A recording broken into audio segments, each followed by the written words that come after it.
Llegó la hora de conocer las informaciones más destacadas del continente americano. Acompáñennos a recorrer y analizar lo que nos une, nos preocupa y nos enorgullece como hispanoamericanos. Bienvenidos a Américas Noticia con Vladimir Kislinger.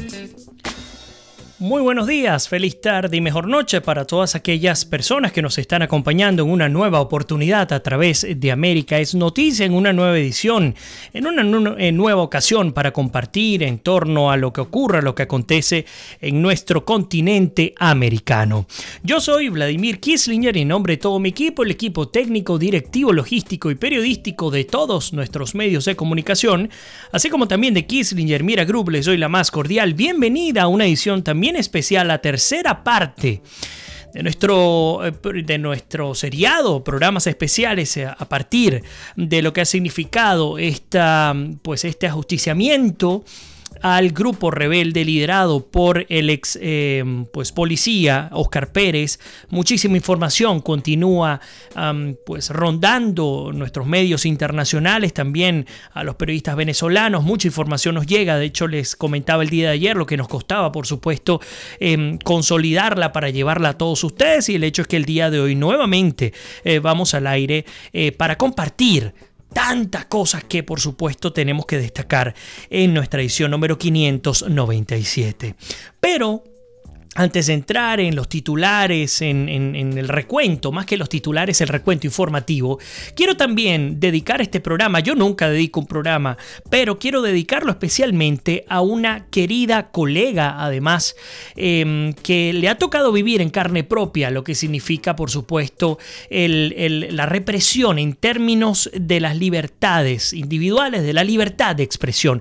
Y ya, no sé si todos están informados, pero quiero dedicar públicamente este programa a Alba Cecilia Mujica, una gran, querida y reconocida periodista venezolana, de las más queridas de nuestro país, quien luego de 16 años de ejercicio en el canal Globovisión en Venezuela, ha salido introspectivamente este día miércoles, y muchos se preguntarán, los que no saben qué ha ocurrido con ella, porque ha salido del canal, y porque digo que el tema de la represión del Estado se siente actual y con mucho más fuerza que en años anteriores. Bueno, Alba Cecilia Mujica sale de Globovisión de manera introspectiva solo por expresar su opinión, su parecer, en función a la información con la que se contaba, así como lo hacemos nosotros desde América es Noticia, pues en torno a este enfrentamiento que dio este ajusticiamiento, porque hay que llamarlo como debe ser, al menos así lo indican las investigaciones independientes. Las principales organizaciones en defensa de los derechos humanos ya han denunciado pública e internacionalmente, incluso hasta Human Rights Watch habla sobre este tema. Lo vamos a estar comentando el día de hoy. Por lo tanto, pues Alba Cecilia Mujica le dedicó unos minutos en su transmisión diaria a través de Globovisión a hablar de este tema, y pues lamentándolo mucho ha sido despedida del canal Globovisión. Así que a ella nuestro compromiso, nuestro respeto, y les confieso, aunque nuestro programa se produce totalmente desde el extranjero, desde dos países en particular, desde Argentina y los Estados Unidos, nosotros salimos al aire en Venezuela en dos medios de comunicación que respetamos, que queremos muchísimo, gente que se ha dedicado a hacer radio por muchísimos años. Y siempre lo he dicho en privado, y esta vez lo quiero decir públicamente: para todos los efectos legales, lo que se diga a través de América es Noticia es exclusiva y única responsabilidad de su servidor. Así que, sobre todo para nuestros medios que están en Venezuela, cualquier tipo de reclamo que pueda haber, siendo yo independiente, no siendo un empleado de ambas emisoras, pues espero yo que se hagan, en el caso de que ocurra así, que se hagan en mi nombre y no el del equipo que día a día trabaja con tanta fuerza para llevar adelante comunicación libre, comunicación eficaz, a quienes aprovecho para agradecerles porque nunca en ningún momento me han dictado una línea editorial, me han dicho qué decir, qué no decir, en qué tener cuidado, en lo absoluto, confiando en el criterio profesional. Por lo tanto, debo honrar el respeto que han tenido con nuestro equipo de Américas Noticias durante estos casi 3 años. Dicho esto, pues, y dedicándole el programa a Alba Cecilia Mujica, nos vamos entonces con las informaciones en nuestra edición número 597. Las últimas 24 horas en Américas Noticias. Le voy dando la bienvenida a todos aquellos que se están incorporando en este momento y comenzamos en materia. Nunca nos queda tiempo, así que arrancamos con Venezuela. Hoy el programa 100% estará dedicado al país. Bueno, lo primero es hablar del diálogo a juro. Jueves, viernes 18-19 de enero, luego de pues lo que significó el supuesto diálogo o la última, la más reciente reunión, sesión, 11 y 12 de enero en República Dominicana. Luego se dan los sucesos del lunes 15, donde se da de baja a Óscar Pérez, y ya vamos a explicar por qué unimos todo, una cosa con la otra, para luego ese mismo lunes en la tarde recibir por parte de Nicolás Maduro información sobre, en memoria y cuenta ante la Asamblea Nacional Constituyente, donde decía pues que sencillamente la oposición estaba planteando no participar en las presidenciales, por supuesto generando la duda, la incertidumbre, que es algo que ha sido una herramienta acostumbrada para el régimen venezolano. Casi 24 horas después nos conseguimos con Néstor Reverol, quien además, aparte del video que presentó sobre este ajusticiamiento, posible ajusticiamiento a los 7 rebeldes venezolanos y la detención de otros 6, todavía no se sabe la identidad de la mujer que aparentemente presuntamente estaría embarazada, y el niño de menor de edad, 10 años se calcula. Pues el hecho es que Néstor Reverol aparecía tratando de hacerle entender, fue muy gris, por supuesto, como ocurre cuando se miente, tratando de hacerle entender a la colectividad que se trataba o que habían dado con el paradero de Óscar Pérez, y ustedes lo conocen a partir de la triangulación de la transmisión con CNN, y también gracias a información que había facilitado parte del grupo opositor en negociaciones por supuesto, en el marco de estas reuniones que tienen en República Dominicana. Pues el hecho es que Maduro, digamos, hay dos elementos. El primero tiene que ver con la postura de la Mesa de la Unidad Democrática. Runrunes de Venezuela publicó el día 16 de este mes una nota que me parece bien importante, y dice que, hablando del comunicado de la Mesa de la Unidad Democrática, el cual vuelve a poner los puntos sobre las IES ante la opinión pública nacional e internacional, y me permiten, así como ayer, voy a bajar un poco el audio de la cortina. Dice justamente que a juicio de la Mesa de la Unidad Democrática, la opinión pública nacional e internacional no termina de entender que la negociación es la única salida al problema terminal de un país donde las armas y los militares, todo pues el poder de fuego, están del lado del gobierno, al que no le importa que lo califiquen globalmente de dictadura ni de destruir todos los renglones de un país democrático. Venezuela, que pues otrora fue ejemplo en el desarrollo moderno, puerto donde los acosados por dictaduras y pobrezas de otros países recalaban, hacían vida, creaban familia y progresaban.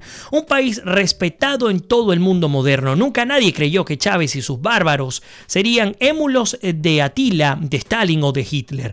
Nada que ver con Bolívar, tan mancillado, aprovechado, humillado y hoy casi odiado por usar su nombre hasta el castillo en este retroceso de país. Por dentro, en las mesas de encuentro en República Dominicana, supe algunos runrunes, nos dice Nelson Bocaranda, que nos dan luces a lo que sucede pues tras las paredes muy escuchadas y grabadas de la sede de la Cancillería Dominicana. Por cierto, esa era la casa del dictador por 31 años, Rafael Leónidas Trujillo. Buen ambiente para sentarse con un gobierno pues que en mucho se le parece. En fin, parte de lo que nos va a servir de base para discutir los elementos del día de hoy, porque conocemos que, y créanme, el tema Óscar Pérez no va a quedar atrás en nuestra discusión del día de hoy, pero tengo que comenzar a ir no solo a los inicios, sino también a cuál será el próximo paso, y les invito a ustedes ya a incorporar sus comentarios en torno a esta nueva reunión, a este nuevo diálogo, en el cual pues se supone que deberían sentarse ambas partes para llegar a unos acuerdos en concreto. ¿Qué conocemos nosotros por parte de la oposición en torno al diálogo? Habilitación del canal humanitario, reconocimiento de la Asamblea Nacional como único poder legislativo legítimamente constituido, liberación de los presos políticos, que lo han disfrazado como políticos presos, y además, por supuesto, elecciones libres y transparentes. Esto es lo único que conocemos a grosso modo. Ahora bien, veo que María Verónica Estrada, bienvenida a tu casa, nos está escuchando, un honor tenerte acá. De hecho, Vero, en unos minutos vamos a hablar justamente de uno de los elementos que es el drama que además Verónica ha vivido, porque lo hemos conversado, de los venezolanos en el extranjero, que también es una de las solicitudes por parte del régimen, mejor dicho, de la oposición al régimen venezolano, que tiene que ver con la cedulación y con los pasaportes de los venezolanos en el extranjero, algo que Verónica me ha pedido muchas oportunidades que lo denuncie públicamente, pero que lamentándolo mucho, la vorágine de las informaciones no nos ha permitido hacerlo. Así que a ustedes les invito. Vamos a comenzar a incorporar los comentarios, preguntas, análisis, aportes para poderlos incluir en nuestro programa del día de hoy. A ver, ¿dónde está el punto clave? Muchas personas se preguntan, ¿por qué el diálogo no prospera? Bueno, un primer elemento tiene que ver con las voluntades. Todo parece indicar, y lo decíamos el día de ayer, que el régimen venezolano no tiene absolutamente ninguna voluntad para dialogar con absolutamente nadie. Simplemente es una utilización de un grupo de individuos que se oponen al régimen, que han entendido o han creído entender que el diálogo puede ser la vía para resolver los problemas del país, algo criticable y algo defendible para mucha gente. Ahora bien, ¿dónde está el punto clave de inflexión? Antes quitamos tema a Óscar Pérez por unos segundos, porque lo vamos a tocar. Todo el segundo bloque está dedicado a los rebeldes venezolanos que han muerto este día lunes. Pero que eliminando, digamos, quitando un momento del análisis el tema Óscar Pérez, el punto clave tiene que ver con, por el lado de Maduro, en no reconocer la crisis humanitaria, la hambruna y el problema en términos de las enfermedades en el país.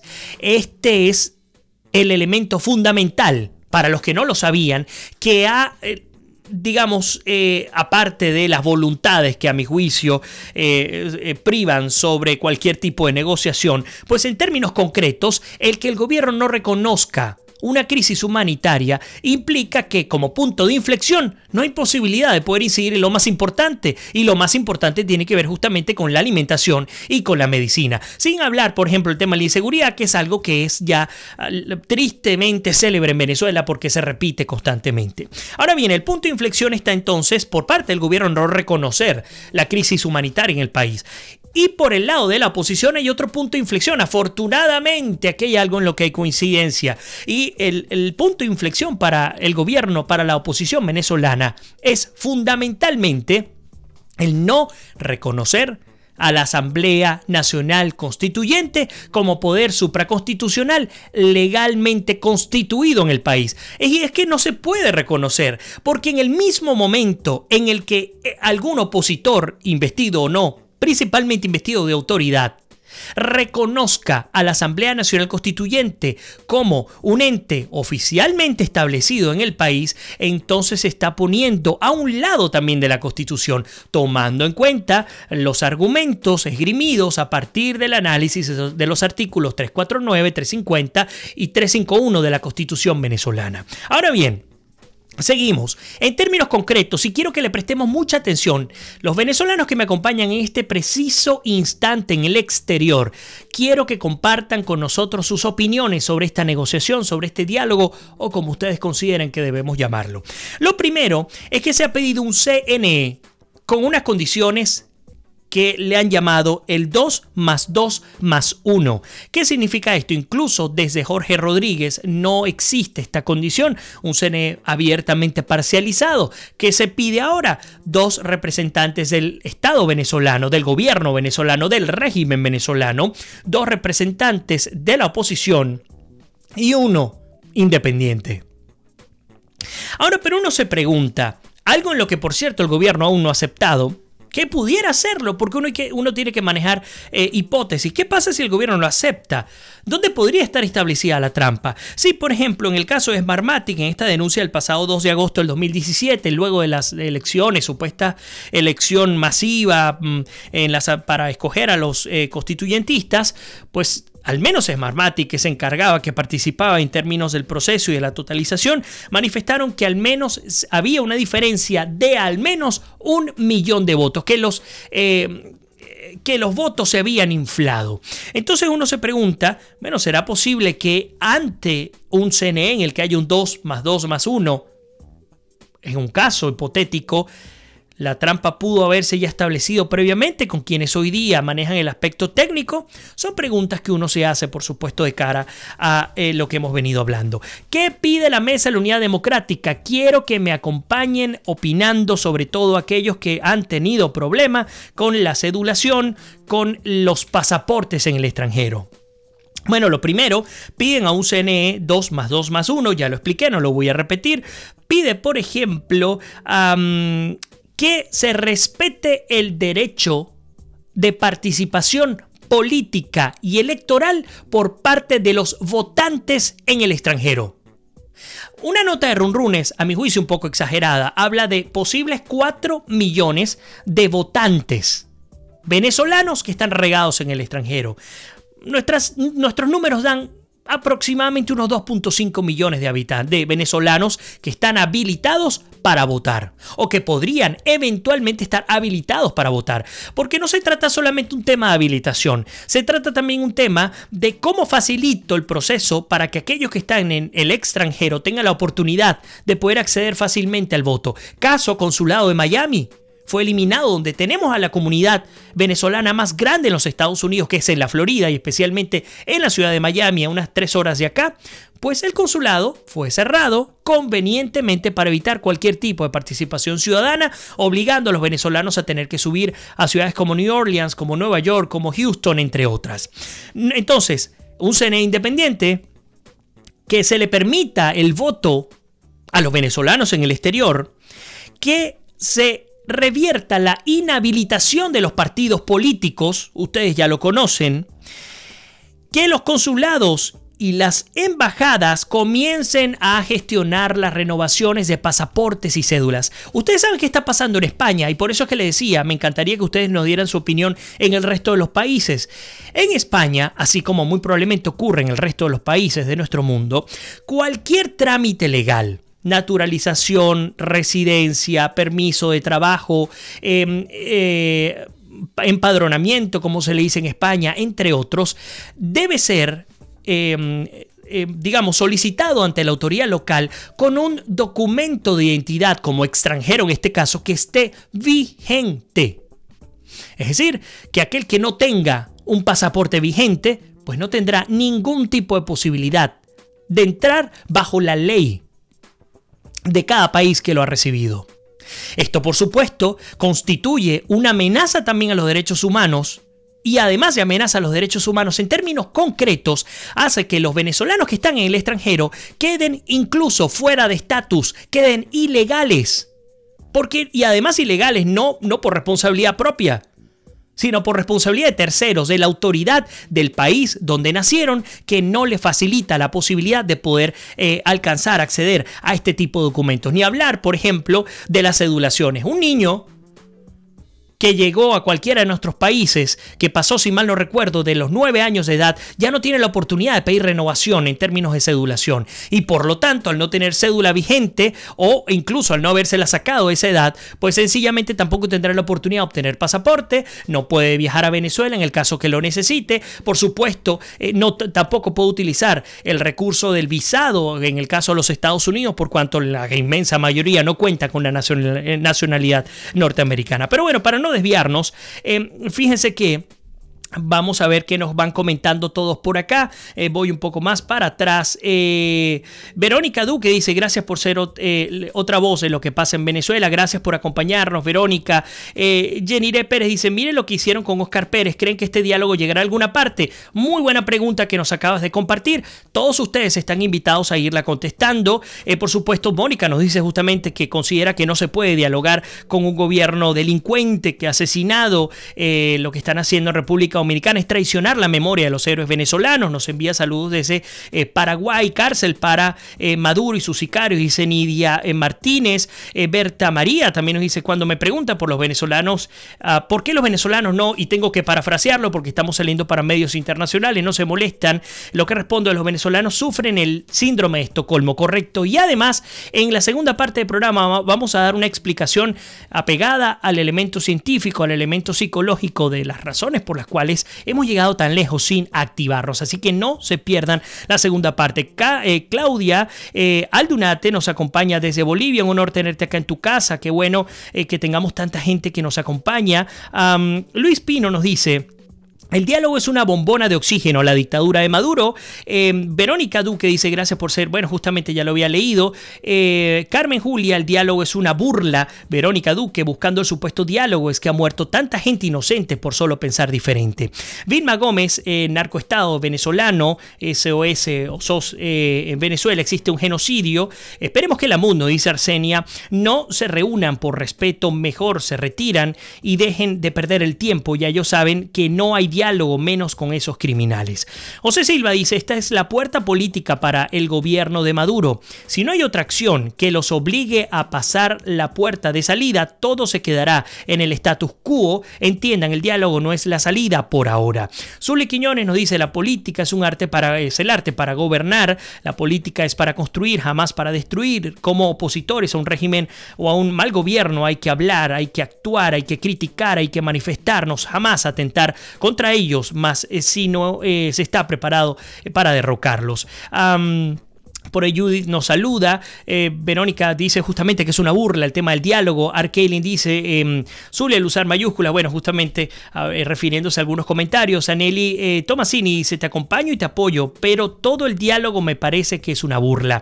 José Silva, el punto de quiebre será un organismo internacional que ponga el cascabel o los gatos Maduro y sus compinches Milwan Tosta. Fíjense que justamente María Verónica Estrada nos comenta, y escúchenlo bien, y castigo para quedar ilegales es lo que pienso. Sin pasaporte vigente no pueden pedir arraigo social. La cantidad de venezolanos, escuchen, esto hay que denunciarlo además a viva voz, porque las autoridades de los países que nos están recibiendo, particularmente en España, tienen que, y yo sé que lo conocen, pero a partir de la denuncia pública y social, tienen que tomar decisiones en torno a este tipo de elementos. Yo le doy un ejemplo en Estados Unidos. Uno, al introducir cualquier documento para legalizarse en el país, obviamente ese documento tiene que estar vigente.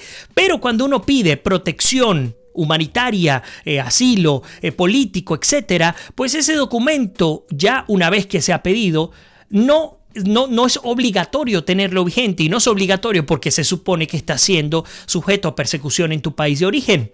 Oye, ¿por qué en España está ocurriendo que aquellos venezolanos que cumplieron con la cantidad de tiempo necesario para solicitar la residencia, ¿por qué no pueden solicitarlo? Si no es responsabilidad de ellos, si es que el país de origen pues no lo quiere, no lo hace, no le conviene, y por lo tanto omite por completo su obligación internacional. Son preguntas que uno se hace y que valdría la pena hacérselas llegar a las autoridades, en este caso de España. Alma Galvez nos dice, y escúchelo bien, sin auditoría del registro electoral, cualquier cambio de directores es seguir el esquema chavista. Perderemos nuevamente. Sin inclusión de los venezolanos en el exterior, seguimos en lo mismo. Muy buen punto de Alma Galvez, gracias por compartirlo con nosotros. María Verónica justamente dice, no puedes ni renovar la residencia. Leonardo Oropesa, hermano, el diálogo es una farsa. Verónica dice, uno pide la cita por internet y jamás llega. Ya han pasado más de 7 meses que la pedimos porque se nos venció y es imposible sacarlo. Elías Prato nos dice, el diálogo es uno de los intentos para hacerle entender al régimen que el país se le salió de la mano, el régimen fracasó y debe dejar el gobierno por las buenas a través del diálogo o las elecciones. Esto no impide que los que consideran que la solución es otra vía la ejecuten, procedan a actuar y dejen de criticar a los opositores que sí lo están haciendo. Elías, qué buen punto nos acabas de compartir, porque en el contraste de las ideas es que vale la pena, por supuesto, esta discusión para no hacerla estéril. Pues justamente, y antes de irnos a la primera pausa, ya nos hemos comido buena parte del primer bloque, en el comunicado de la Mesa de la Unidad Democrática, dice justamente en el punto número 7, a quienes piensan que tienen mejores caminos para resolver los problemas del país, que no se detengan por nosotros, que desarrollen sus políticas y conquisten sus adhesiones. Artículo justamente publicado en la página web de la Unidad Venezuela. Les pido que no se vayan, que se queden con nosotros, que ya en solo minutos vamos a continuar analizando lo que ocurre en términos de la crisis política humanitaria en Venezuela, las reacciones internacionales, que es algo que muchas personas nos han preguntado, y por supuesto, cuál es el estado en términos de las investigaciones y de las solicitudes en torno a lo que ya es considerado internacionalmente como un enjuiciamiento extrajudicial, pena de muerte consumada en Venezuela. Así que no se vayan, que ya regresamos con muchísimo más de América es Noticia en su edición número 597. Llegó la hora de conocer las informaciones más destacadas del continente americano. Acompáñennos a recorrer y analizar lo que nos une, nos preocupa y nos enorgullece como hispanoamericanos. Bienvenidos a América es Noticia con Vladimir Kissinger. Bien, y ya estamos en la segunda parte de nuestro programa de hoy. Aprovechamos también, como siempre, para saludar a toda nuestra gente querida que nos acompaña a través de los distintos medios internacionales, comenzando con Onda 97.3 FM, la superestación, transmitiendo desde Ciudad Guayana, en Venezuela.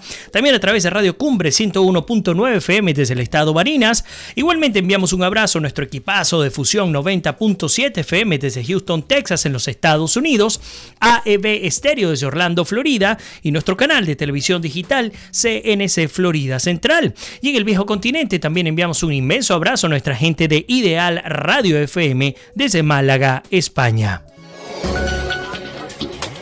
Hoy en América es Noticia colocamos en Bajo la Lupa a... Bien, y hablamos sobre Venezuela. Este es el programa, la tercera parte. Pues hemos tenido ya toda la semana dedicándola a la crisis venezolana, a lo que ha significado este ajusticiamiento, según lo que hemos podido determinar, pues al grupo rebelde venezolano. Hay muchos comentarios. Hemos estado hablando en el marco de qué es lo que significa este diálogo a juro, lo que ha pedido el CNE, mejor dicho, la MUD, que por cierto no les he comentado el resto de los elementos. Hablamos sobre el tema de los consulados y las embajadas, de los pasaportes, de la propaganda electoral en medios oficiales pidiendo que por favor que se permita esta oportunidad, también eliminar el carnet de la patria como presión electoral. Igualmente se pide la liberación de los presos políticos y el retiro de las inhabilitaciones a políticos. Y ustedes se preguntarán por qué al cierre del bloque anterior no hablaste del tema humanitario, de habilitar el canal humanitario. Bueno, yo se los comenté al principio del programa. No está incluido en esta 1, 2, 3, 4, 5, 6, 7, 8, en estas 4 solicitudes, en estos 4 puntos, mejor dicho, 8 puntos, porque el gobierno nacional no reconoce la crisis humanitaria. Ahora, ¿qué es lo único que el gobierno quiere? O mejor dicho, ¿qué es lo que la Mesa de la Unidad Democrática le está ofreciendo al gobierno? Bueno, si el gobierno garantiza al menos que estos 8 puntos se cumplan, dejando por fuera, a nuestro juicio, el más importante, que es el que tiene que ver con los alimentos y con las medicinas, porque no hay posibilidad alguna. No hay posibilidad de poder conseguir la cantidad de nutrientes, la cantidad de alimento necesario para poderse mantener sano. Bueno, la Mesa de la Unidad Democrática ofrece que, si se cumplen estos 8 puntos, ofrece que la Asamblea Nacional venezolana, ahí sí pareciera que la van a tomar en cuenta, aprobará el financiamiento internacional, es decir, el endeudamiento internacional, siempre que haya cambio en el modelo económico. Es decir, lo único que tiene la oposición venezolana en sus manos es el cerco financiero en el que se encuentra Venezuela. Un cerco financiero donde, producto de la irresponsabilidad que ya ustedes conocen del régimen venezolano, del robo descarado, de la corrupción descarada, pues finalmente hemos llegado hasta estos puntos. Ahora bien, bueno, mientras tanto, y ya incorporo los comentarios, Maduro sigue insistiendo y pide investigar, y ustedes lo saben, a 2 obispos de Lara por supuestos crímenes de odio. 2 obispos, se trata de Antonio López Castillo y de Víctor Hugo Basabe. ¿Qué fue lo que dijo Maduro, que se refirió Maduro? Supuestamente, pues estos obispos, en este caso especialmente Víctor Hugo Basabe, se habían referido a aquellos seguidores del régimen de Maduro como peste. Realmente no fue así. ¿Qué fue lo que dijo el obispo? Dijo: tenemos que liberarnos de esta peste que condujo al país a la ruina moral, económica y social. Y luego repite diciendo: la peste de la indiferencia también. Bueno, pues resulta que ahora no solo le ha bastado con dar de baja al grupo rebelde de Óscar Pérez, sino además pretende enjuiciar o al menos investigar a estos obispos de la Conferencia Episcopal Venezolana, según la ley contra el odio, una ley convenientemente aprobada por la Asamblea Nacional Constituyente, publicada el 8 de noviembre del 2017 en Gaceta 41.274. Mientras tanto, nuestra gente, nuestros hermanos venezolanos que están en cualquier parte del mundo, en Venezuela o fuera de Venezuela, siguen retratándonos a través de nuestras redes lo que ocurre, y vamos a leerlo. María Verónica Estrada decía que es un castigo para quedar ilegales, hablando, por ejemplo, del no permitir que se llegue a la renovación de los pasaportes. Continúo por acá. Por ahí, bueno, justamente hablando del tema del diálogo, Elías, ya creo que esto lo habíamos comentado. Justamente Leonardo Oropesa dice: ¿cómo hace mi hermana si se le venció el plazo de turista en Colombia y quiere salir de allí para Ecuador? Esto es parte del drama que existe. Por allí nos corrige Luis Pino, a quien le agradezco. Dice: la cédula de identidad solo se emite en Venezuela, siempre ha sido así y algún día deberá cambiar. Ojalá que sea así, Luis. Gracias por tu comentario. Nazaret Cartagena dice: qué triste que lo maten a uno por ser opositor. María Verónica Estrada dice justamente: ¿qué significa para la MUD el 350? Bueno, son grandes preguntas, porque la MUD es heterogénea. Hay tantos grupos que forman parte de la MUD, tan variopintos, que por supuesto habría que primero segmentarla en función a las orientaciones políticas, a las acciones concretas, etcétera, y tantos elementos, y de hecho lo vamos a comentar en solo minutos. Rodríguez Crocker nos dice: Luis Pino, en Cuba se sacan las cédulas venezolanas, gracias por el apoyo. Carmen Julia dice: lo que hicieron fue quitarse la careta, han matado y seguirán matando. ¿Cómo dialogan con los que matan a jóvenes sin pudor? María Verónica dice que en el 350 ellos han dicho que no apoyaban como actuaban. Entonces, por supuesto, el tema de Óscar Pérez, ya lo tengo por acá. La Asamblea Nacional dijo 350 y después, pues por supuesto, se echó para atrás. Preguntas que quedan allí por parte de María Verónica Estrada.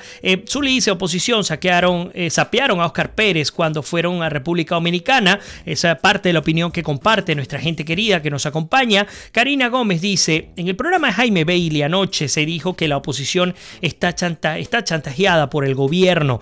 María Verónica: Vladimir, estamos tratando de organizar un grupo, pero no encontramos vocero comprometido aquí. Hay mucha gente valiosa en España. Lo que habría que hacer es coordinar con las personas correctas, por supuesto, para organizar este grupo el que estás hablando. Nazaret Cartagena dice: qué miedo uno vivir en un país que lo maten justamente por pensar diferente. Mi querido Rider Ferreira nos acompaña en este momento. Excelente programa. Gustavo también dice, hablando del apoyo al pueblo que sí está sufriendo: el 99% de las solicitudes, nos dice María Verónica, de asilo son negadas en España a los venezolanos, y luego sin pasaporte vigente nos quedamos irregulares, y lo que eso significa. Aquí están las denuncias claras. de lo que está ocurriendo en cualquier parte de nuestro mundo. Luis Pino le contesta a Rodríguez Crocker diciendo que con Cuba todo ha sido posible. No me extraña, en la embajada de Venezuela en Cuba han hecho y deshecho lo que les da la gana. Cubanos y Tutil Mundachi dice, le dan o le daban lo que sea para que vinieran a votar por la revolución. Nos los comenta Luis Pino, mientras que José Silva Ramírez nos dice, escúchalo bien, España está violando las reglas de la ONU que establecen las condiciones del refugio político. Para que sepan, los países que reciben refugiados reciben dinero de la ONU. Hay que denunciarlos ante la ONU. Este reglamento establece que debe recibirse al refugiado y luego establecer su identidad. Por ahí Ignacio Frenhagen, como siempre, ya conectado con nosotros desde Buenos Aires, Argentina. Por ahí justamente nos dice así, Mónica Salazar nos comparte algo que ya Ricardo Frenhagen había compartido conmigo temprano a través de una nota del Clarín, al cual se refería que en Argentina ingresa, sacaron el cálculo, un venezolano cada 20 minutos. Habría que sacar el cálculo en Colombia, en Perú, en Ecuador, que son los que principalmente están recibiendo hoy día. Pero imagínense, en Argentina, cada 20 minutos, según lo que reseña el Clarín, Ignacio, me corrige si me equivoco de medio, o La Nación, no lo recuerdo en este momento, pues ingresa un venezolano a partir de la crisis que se presenta. Gracias, Mónica Salazar, que nos acompaña como siempre desde el Paraguay, precisándonos este punto. Arkeilin sigue con este elemento clave, que es cómo confiar en la mesa de la unidad democrática. Si su modelo político es igual al caudillista de todos los gobiernos que nos han llevado hasta este punto, ellos invitan a los demás a aportar ideas, pero cuando se hace simplemente la opacan intencionalmente, ya que esas propuestas no los incluyen a ellos con poder. Berta María, también olvídense de diálogo, elecciones, no quisiera un gobierno, no quisiera un gobierno de transición. Venezuela tiene que sacar a esa gente y tener, pues por supuesto, una junta de salvación. José Silva también dice, olviden a la MUD, van a seguir hasta que no se vean asediados, no van a negociar parte de lo que está ocurriendo también. Luis Pino también justamente, tú tienes que saber las cosas que pasan en la Embajada de Venezuela en Cuba, que muchos no sabemos, importantísimo que nos los compartan, con embajadores como Rodríguez Araque, el hoy difunto Julio Montes y los subsiguientes. No me extraña que hasta la nacionalidad venezolana le hayan otorgado a extra venezolanos. A ver, continúo, ya voy a seguir incorporando los comentarios. Son muchísimos los que nos hacen llegar y les agradezco a través del programa. Continúo con este tema. Hay algo importante que quiero compartir. Maduro ha amenazado abiertamente a todo aquel grupo que se quiera rebelar al régimen venezolano. Ayer nosotros nos debatíamos, un debate que fue muy sencillo, la verdad, pero nos debatíamos entre si Óscar Pérez y su grupo rebelde, los guerreros de franela, estaban incurriendo en la violación del artículo número 4 de la Ley Orgánica contra la Delincuencia Organizada y Financiamiento del Terrorismo, o si por el contrario se estaba pegando a lo que indica la última parte del artículo 333 de la Constitución venezolana, y la repito, que todo ciudadano investido no de autoridad tendrá el deber de colaborar en el restablecimiento de su efectiva vigencia. Son preguntas que quedan para que ustedes, por supuesto, se las respondan, pero en el marco de estas preguntas que ayer las contestamos o las discutimos un buen rato, bueno, Maduro ha dicho que los grupos que financien les tocará el mismo destino de Óscar Pérez. Bueno, pues confirmando lo que ya se sabe, ejecuciones extrajudiciales, ni siquiera hablando, por ejemplo, de un destino en términos legales, en términos de investigación, en términos de juicio, no, pues simplemente el castigo ejemplarizante que recibió Óscar Pérez y 6 de sus compañeros, pues que han muerto en manos de grupos, de diversos grupos que, por cierto, también entraron en conflicto, y ya les voy a hablar de este elemento clave, no se lo pierdan, que ya se los voy a comentar. Bueno, muy raro, se presenta, y ya ha llegado a nuestra mesa, y hay varios medios que ya lo están retratando, un descontento muy fuerte en el seno de la Fuerza Armada Nacional Bolivariana. Runrunes nos habla de de 4 revelaciones importantísimas a partir de declaraciones incluso oficiales de Carrera en función que de manera anónima compartieron su opinión en torno a lo que ocurrió este día lunes. El primero fue la pobreza en un hecho coherente o mejor dicho, carente de desorganización. Es decir, el régimen venezolano pudo haber capitalizado la detención de este grupo de venezolanos en rebeldía, porque eran rebeldes al régimen venezolano, capitalizarlo deteniéndolos con sus fiscales, con sus defensores del Ministerio Público, con todo el show mediático. Pero es que la respuesta es que eso no era lo que se quería. De ninguna manera era el objetivo. Al llegar al escondite, a la guarida del grupo rebelde. Entonces, lo primero que se dice, hoy una gran pobreza en términos de la coherencia, en términos de organización, abundantes acciones erráticas y además nos dan ejemplos puntuales. Por ejemplo, con recursos innecesarios como este tanque militar .40. O como por ejemplo el lanzagranadas antitanque RPG-7 que era ya denunciado por parte de Oscar Pérez cuando ya estaba herido. Entonces, pobreza en un hecho carente de organización, abundantes acciones erráticas, policialmente lleno de vicios, porque además incluso civiles participaron. En este caso hablando de los paramilitares, porque esos sí son paramilitares, esos sí son terroristas, esos sí tienen muertos, esos sí tienen heridos, esos sí tienen secuestrados, que participaron en esta operación. Presencia de tropas de distintos cuerpos descoordinados, sin duda alguna, fue otro de los elementos fundamentales, y de allí a que hay una versión muy fuerte de algo que es importantísimo, que tiene que ver con que ha sido relevado de sus funciones el comandante de la Guardia Nacional Bolivariana.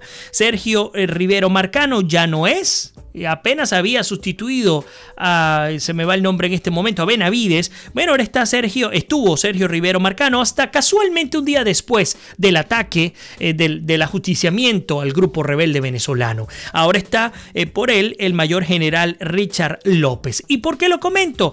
Porque aparentemente, según la información con la que cuentan buenas fuentes, pues definitivamente hay un descontento creciente por parte de la Fuerza Armada Nacional, porque hay evidencia clara, pública y notoria de que este grupo procuró rendirse, pidió rendirse. Incluso está el testimonio fílmico, el testimonio audiovisual, el momento en el que se negociaba con este mayor de la Guardia también venezolana. La realidad, un piloto que fue el principal reportero de su historia, porque no había, por ahí nos están reportando que se fue el audio. Me gustaría si todos, si les está pasando a todos o si por el contrario solamente le está ocurriendo a Judith Coromoto Carmona. Me encantaría que por favor me puedan reportar para corregir si hay algún problema en términos de audio. Pero continúa, mientras tanto, lo que les comento, los medios de comunicación pues sencillamente no portaron por allí, no tuvieron la oportunidad de acceder al lugar. Y no tuvieron la oportunidad, que es lo que hace más extraño todo este tema, ante un régimen que le encanta el show, le encanta el espectáculo, le encanta el amarillismo, le encanta darle vuelta a toda la historia. Porque en lo que sí han sido buenos es en instaurar su famosa y triste hegemonía comunicacional. Resulta que no hay ni un solo documento audiovisual, ni siquiera el Sistema Nacional de Medios Públicos. Así se ha editado, es que ni siquiera editado hay. Eso por supuesto vuelve a levantar las sospechas de la comunidad internacional. Continúo, el único piloto, les digo, el piloto mejor dicho fue el principal reportero de su historia, hasta que finalmente no hubo otra oportunidad. Además, violatorio de los derechos humanos porque hubo daños colaterales en civiles. Daños en civiles, aun y cuando el grupo rebelde lo dijo antes de que fuesen atacados cuando estaban negociando, que había menores de edad y mujeres embarazadas en el lugar. Aún así, no les importó, porque aunque lo hayan dicho en términos de propaganda política, que la orden de Maduro era respetar la vida a toda costa, la evidencia que tenemos, que además no es solo a través de los videos de Óscar Pérez, sino además de aquellos lugareños que residían, que estaban allí, además que tuvieron la oportunidad de grabar lo que ocurría, e incluso videos y material que se filtró por parte de funcionarios del FAES, que por cierto extraoficialmente hay 3 detenidos por haber filtrado la fotografía de Óscar Pérez y además filtrado algunos videos, pues dan nota de que aquí no hubo absolutamente ningún tipo de protección a la dignidad y a la vida de aquellos civiles para no generar daños colaterales, que es una obligación de las fuerzas del orden público. Pero bueno, ¿cómo puede haber? Si ni siquiera hubo coordinación entre los organismos, el FAE por un lado, la PNB por otro lado, la Fuerza Armada por otro, los colectivos por otro. Ahora comienzan las versiones sobre el asesinato, sobre la caída de este líder del colectivo Tres Raíces, si mal no recuerdo, del 23 de enero, que por cierto, mientras que los cuerpos de los rebeldes caídos no se entregan por orden de la Fiscalía Militar venezolana, pues se le rindió honores en el Cementerio del Este en Caracas a este individuo, además, que portaba documentación falsa, porque es otra realidad. Néstor Reverol no es que omitió el nombre de este supuesto tercer caído, sino que resulta que respondía, aunque el nombre real es Heiker Vázquez, respondía al nombre de uno de los supuestos funcionarios que había caído, según lo que destacó Reverol. Entonces, pobreza, un hecho carente de organización, abundante acciones erráticas, policialmente lleno de vicios, una presencia de tropas de distintos cuerpos descoordinadas, daños colaterales en civiles, recursos innecesarios, como ya se los he comentado, el tanque militar .40, los lanzamientos antitanque, los lanzagranadas antitanque RPG 7 que destruyeron a la ciudad. Mientras tanto, en términos de coincidencias, los expertos militares dicen, oye, pero es que además en términos de tratamiento, y ya ustedes lo conocen, Óscar Pérez no asesinó a nadie, tampoco hubo heridos. Los que lo acompañaron además manifestaron a viva voz que se rendían. Y ante esa realidad hay una obligación de respetarle la vida a quienes se están rindiendo. Indica el gobierno, por supuesto, que de ninguna manera se estaban rindiendo, que era mentira, que ellos atacaron. ¿Dónde está la evidencia?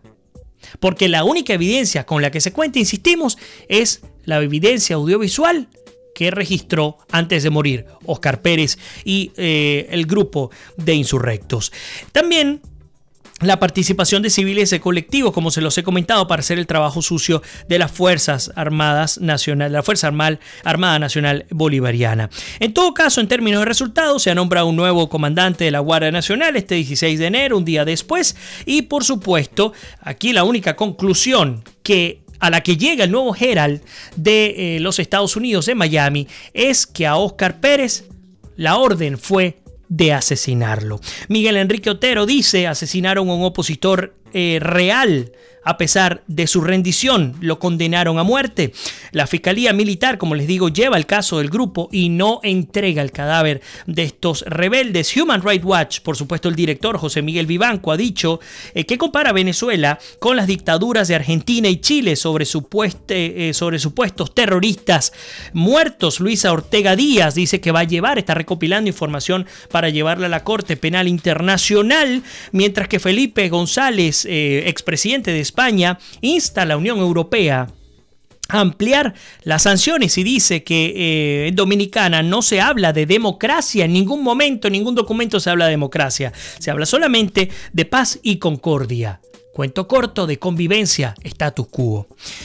Uribe, por su parte, pide, y esto ha sido ampliamente criticado por buena parte de los políticos venezolanos, pide al ejército deponer a Maduro, mientras que Marco Rubio ha dicho que ha matado a a alguien que estaba dispuesto a entregarse pacíficamente, y María Corina Machado dice: hey, no es hora de dialogar, no tiene sentido, hay que rebelarse en contra de la tiranía. Parte de lo que hemos preparado para ustedes el día de hoy. Muchos comentarios, se nos ha ido muy rápido. Trae nuestra queridísima Carolina Pereira, que espero, se lo he dicho y se lo digo ahora públicamente, espero que pronto me estés acompañando acá en Américas Noticias cuando vengas de visita a la Florida. Con muchísimo gusto y honor te tendremos acá en el programa. Nos envía un abrazo. Berta Marta dice: lo que no esperaba Maduro era que Óscar estaba mandando mensajes, por eso no había periodistas de BTV. Correcto, respecto. Luis Eduardo de Brusos nos envía saludos. Roberto Borges, ¿qué espera la comunidad internacional para proceder y hacer justicia con 6 generales y sus tropas sublevados y el pueblo en la calle? Se cae esta dictadura. Karen Ubán nos dice: viva Venezuela. Teresita Monroy, el gobierno de Maduro asesinó a Pérez.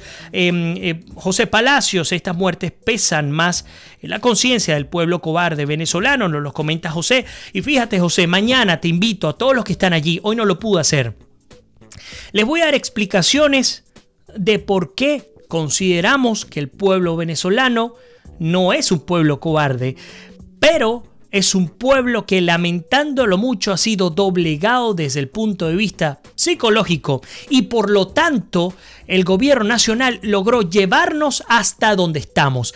El primer estadio de la pirámide de Maslow, ese justamente es el que finalmente nos tocó y que ha hecho que la gente salga a las calles. Es un tema muy complejo, lo vamos a explicar mañana, se los prometo. Ayudemos a Venezuela, todos nos morimos de hambre, nos dice Karen Ubán, ayúdenos en Venezuela. Samuel David justamente dice: Maduro asesino. Judy nos reporta nuevamente el audio, dice, hablando del tema de los terroristas, cuando robó un helicóptero, bombardeó edificio, que es un cura, un saquista, hablando justamente Carlos González, criticándome en función a la defensa de un terrorista. Carlos, en términos concretos, terroristas son los grupos, por ejemplo, y los colectivos que, armados, han asesinado, han asediado, han secuestrado a muchísimos venezolanos. Grupos que, por cierto, han estado trabajando bajo el paraguas del régimen venezolano. Este es un individuo que, aún sin haberlo apoyado, porque puedes revisar toda nuestra data del programa, e incluso con la incredulidad de por medio, es un individuo que, haciendo y cometiendo todas las acciones que cometió, no disparó un tiro para herir absolutamente nadie. Incluso hasta por eso fue cuestionado en función a que si en efecto se trataba o no de un pote de humo. Son preguntas que queden allí. Lamentándolo mucho, me toca terminar. Se nos ha ido el tiempo, pero te invito a ti y a todos los que están conectados, opinen lo que opinen. Esta es su casa. Los invito a que se incorporen mañana en la hora de siempre para conversar muchísimo más sobre este tema de América, pues de nuestra Venezuela, porque mañana seguramente lo dedicaremos de nuevo a nuestro país. Así que a todos ustedes, a todos nuestros hermanos latinoamericanos que nos cedieron el tiempo para hablar de Venezuela en nuestra edición número 597, les quiero agradecer por estar allí con nosotros y, como siempre les digo, que Dios me los bendiga, se les quiere, se me cuidan y nos despedimos. Será hasta mañana.